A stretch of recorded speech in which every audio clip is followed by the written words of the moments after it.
Well, I entered myself in my second year college. I didn't want to just sit around and look out the window, so I went to what is now a major university called Arizona State University, big football. It has about 50,000 students. In my day, there were 1,500 students in the student body, and I loved it. It was like Drake. It was a small school, and you got to know everybody that way. So this now was during the World War II period, and how much longer any of us young guys were going to be able to walk the streets, we didn't know. The draft was always pretty close down the line, and eventually I did get drafted and was in the Army. But in the meantime, since you don't know when that particular moment will come, you go along as if it's not going to come and then change your plans as they must be changed.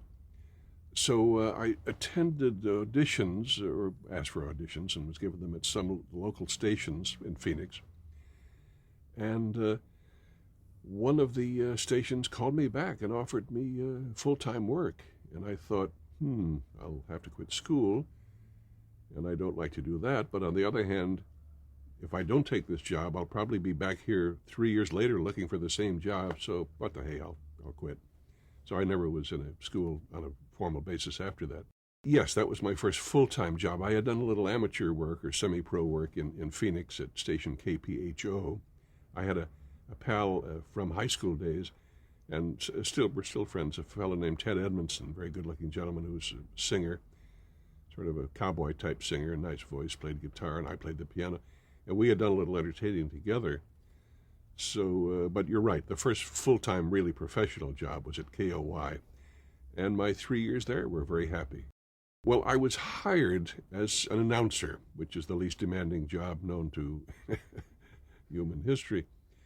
But once they discovered that I could do other things, they said, in effect, go ahead, do them all. They didn't pay me anymore, but so in about a year, I was writing most of the commercial copy for the station, the commercials, obviously, and writing news, and they even had a soap opera drama show there. I sometimes would write a little scene or two for that. And they gave me my own music show. I played the piano and sang. I was called the Melody Man. Yeah, that was it, the Melody Man. And was doing some production, and had met another new friend then, a fellow named Wendell Noble, who was on the staff. And Wendell was a funny fellow. He had a cute sense of humor.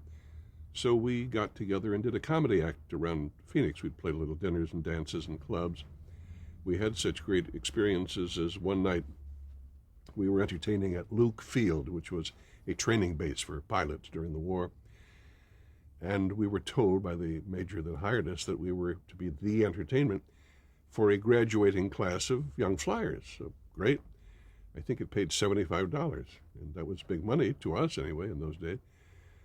So I used to do very different comedy in those days. I believe it or not, I had my teeth blacked out, and I wore a silly kind of a Pinky Lee hat and did really goofy stuff. People laughed, but it was different.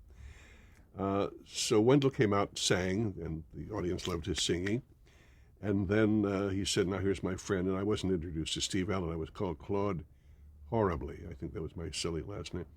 And when I entered, I got a scream. I thought, hey, this is going to be a picnic tonight. Boy, they love even before I do joke.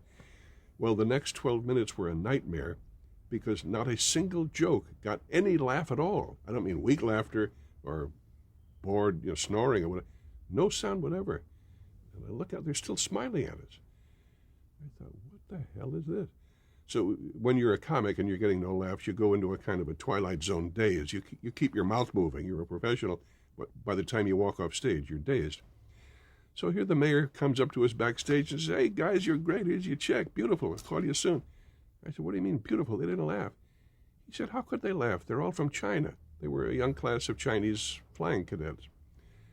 He never told us this before the show, or we would have done more music. Okay. But anyway, that's the kind of life that Wendell and I had as comics. And it was, all in all, a very happy 3 years.